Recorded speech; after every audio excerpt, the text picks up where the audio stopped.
This is from the Petty Corner. I'm Petty Diana, and today I have Anthony King Defrank here with me. Welcome back to the Petty Corner. Going on. It's always a pleasure to be here.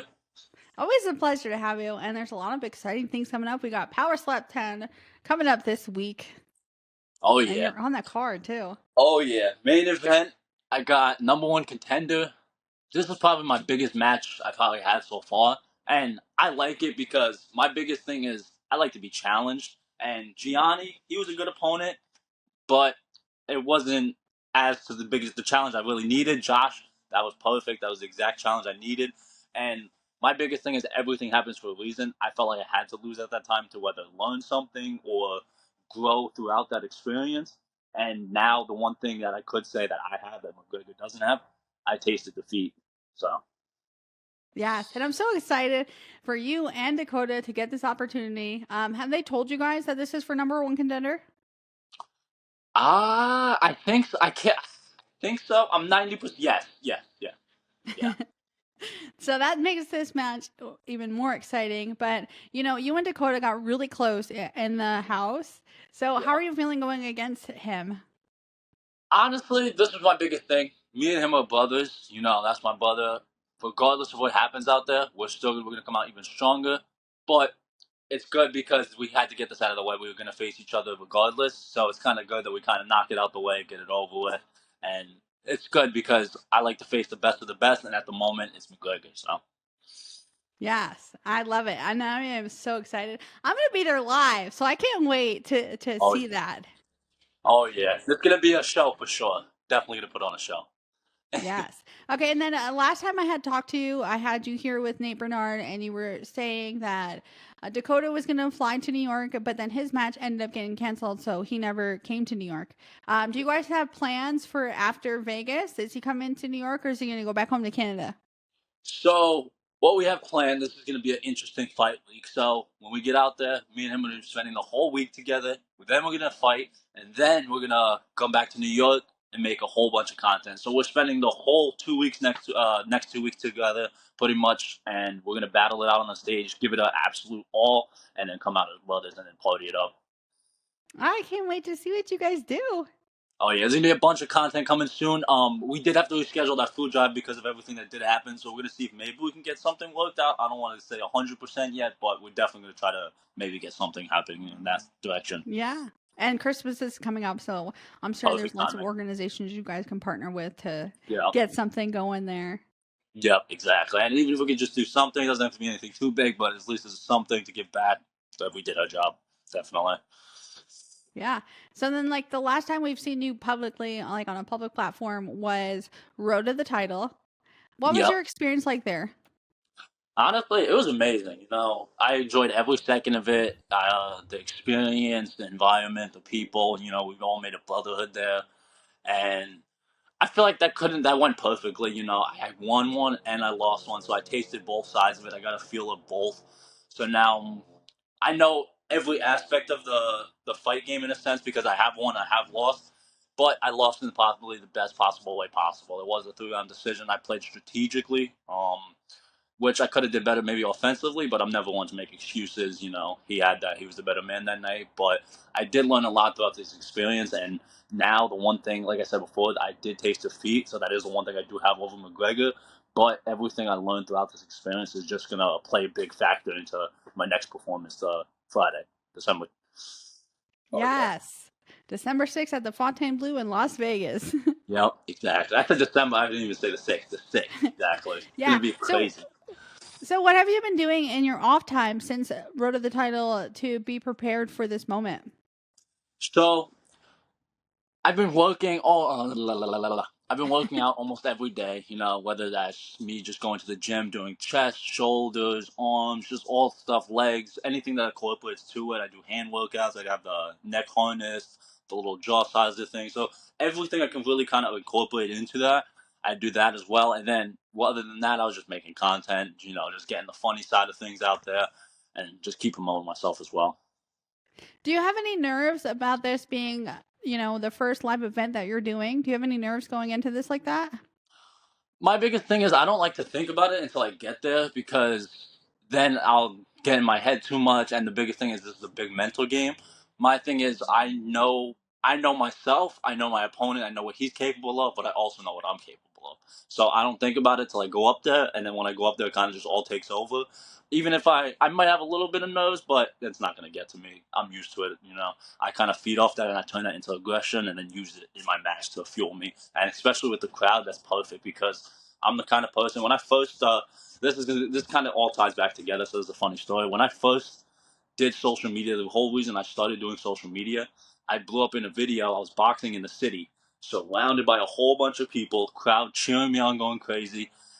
I perform best when I'm surrounded by people yelling, like that kind of environment. So it's perfect to have my first live event, not only a main card, but a number one contenders match. It's insane. I think I'm just going to fuel off that energy and it's really going to show up my match.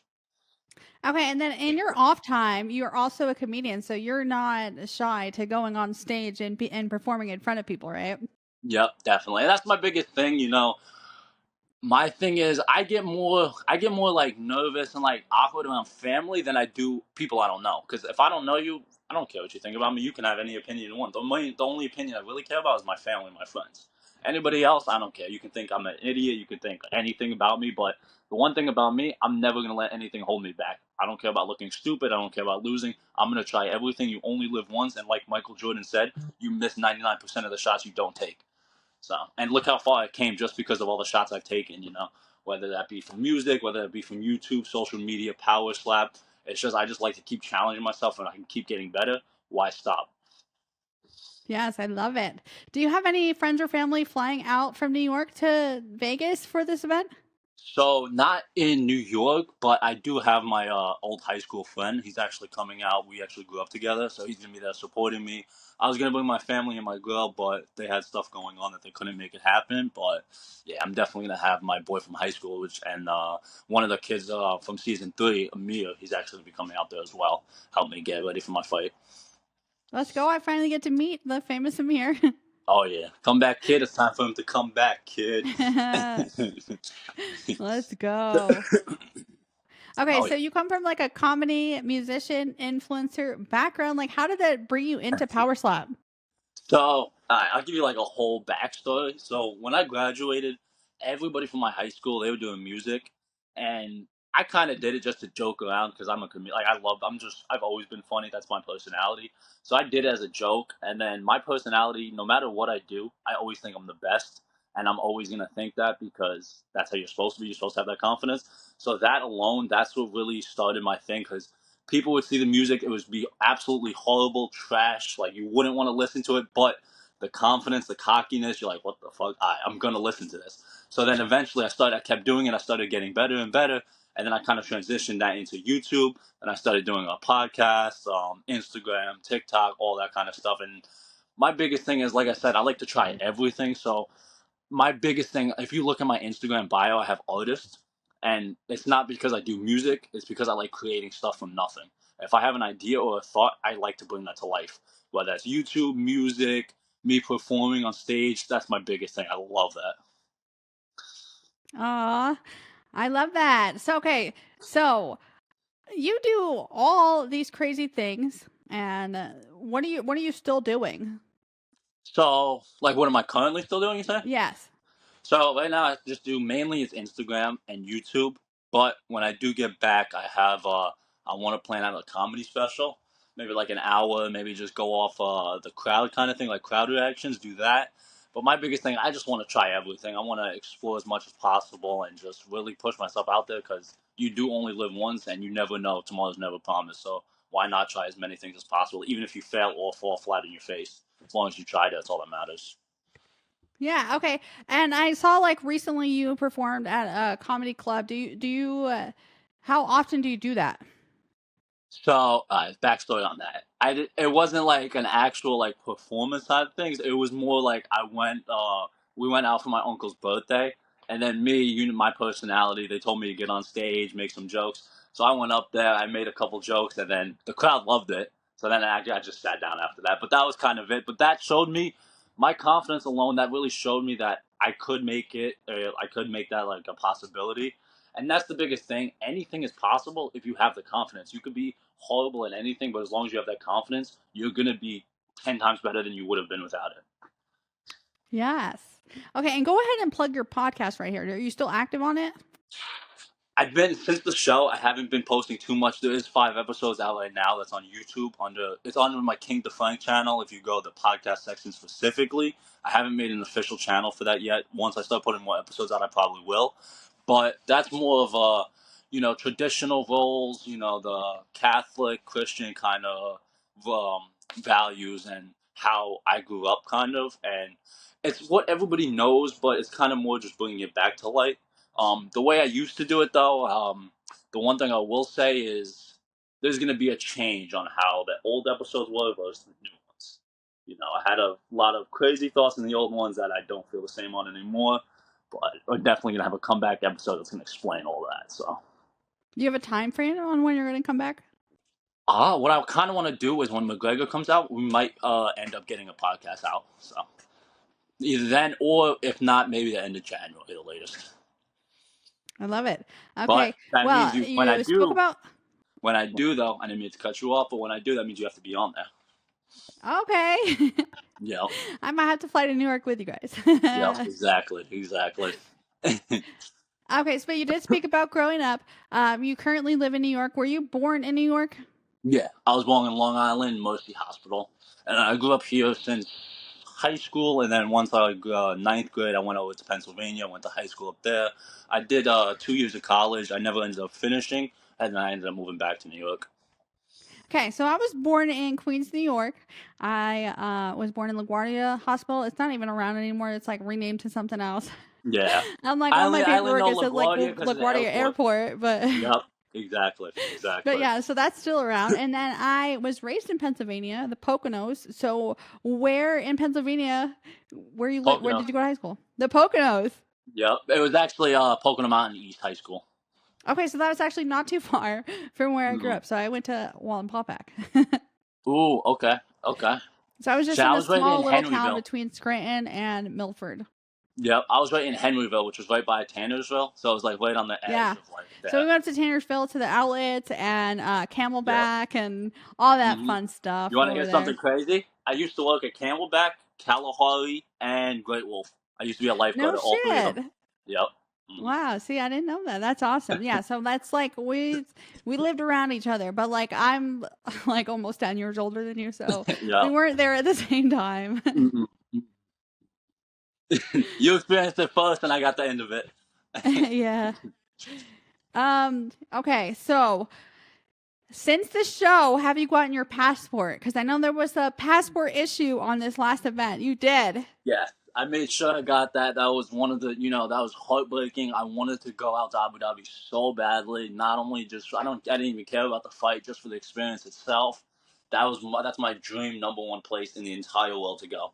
So that I'm absolutely sure they're broke going my to go heart. back because I know Abu Dhabi has to have like a special place in the UFC and Power Slap's heart because Yeah, during COVID, the only place that would let Dana fight was Fight Yas Island. Island in Abu Dhabi. Yeah. So like that played such an integral role in keeping the UFC going. Like they had like a bubble there. Like if you were Yeah. fighting there, you flew there, you stayed there, you couldn't leave the hotel. Everyone who was at the hotel could not leave. Like the staff lived there Yeah, and all that. So I'm they had sure to they stay in are going to go hotels back for like there. 2 weeks, get COVID tested. I saw like the Nelk boys did like a vlog kind of Yeah, thing, they so I went saw the whole there. They were back end. there. Yep. So I saw like the whole Yeah. back end of it. They were going through COVID testing, all this craziness. Like, oh man. Yeah. Do you have any other background in sports like growing up? But besides, I mean, what's your background in? So when I grew up, I played in high school. I did basketball, football, and track and field. So no combat sports. This is your first combat sports, the slap fight. Well, actually, so when I grew up, my brothers were always into wrestling, so I always lived around that. I did wrestling, but my first match, funny story. So my dad goes, I was really young. He goes, if you win this match, I'll get you a new phone. So I jump in the air. I'm like, oh, let's go. I go out there. Boom. I get pinned immediately. It was done. I quit. After that, nope. But So you didn't get the phone. No, I didn't get the phone. And I got pinned immediately and lost my wrestling career all in one night. It's a great Oh, night. damn. But on to that subject, though, I was kind of thinking about maybe power slap when I either reach my pinnacle or when I don't feel like I could really exceed more. I do kind of want to get into boxing. I feel like my personality would be perfect for that. And that's the one thing I can actually defend myself, so might have a better chance. Yeah. Hey, we'll see. Do Hmm. you have anything else new and exciting coming up? Bunch of content coming soon. That's gonna be my Instagram, my YouTube. A bunch from me, McGregor, the Petty Corner. We're gonna have something planned out. There's gonna be a bunch of stuff coming. Maybe a podcast. But stay tuned to my Instagram. I'll definitely keep you guys all updated on all of that. My Instagram is probably the only platform I'm on 90% of the time. Anything else I use, but not too much. But yeah, And his Instagram is at Kiing with 2 eyes, at Kiing Defrank. yes. And the reason for the two eyes, because I know a lot of people are probably wondering. It's not because I didn't want to just have one eye and be like everybody else. No. The reason I have the two eyes is because there's two letters in me. I'm a king of myself. I like to push myself to the absolute best. So, Love it. Well, Anthony, thank you so much for being here. I am so excited. Like, we're going to see each other meet in person finally in just a yeah. couple days. And I can't Mhm. wait to see how it turns out. And I will be seeing you soon. Yeah, it's always a pleasure to be here. I can't wait. And I can't wait till you see the show I'm about to put on out there. Oh, are you going to be wearing the crown? Oh, the crown is definitely making its return. And I'm not going to ruin it, but the song I come out to is dedicated to New York. Yes, the King of New York right here. You know it. And guys, if you are not making it to the live show, which you need to once in your lifetime, because the live shows will change your whole mind about Power Slap. It's an incredible experience. But if you are not making it out to the live show, be sure to tune in live and free on Rumble December 6th. Exactly. Yes. And for those of you tuning in, be sure to like, follow, subscribe, all that good shit. See you next Tuesday and stay petty, bitches. Stay petty. Gotta stay petty. You have to. You have to. It's a must.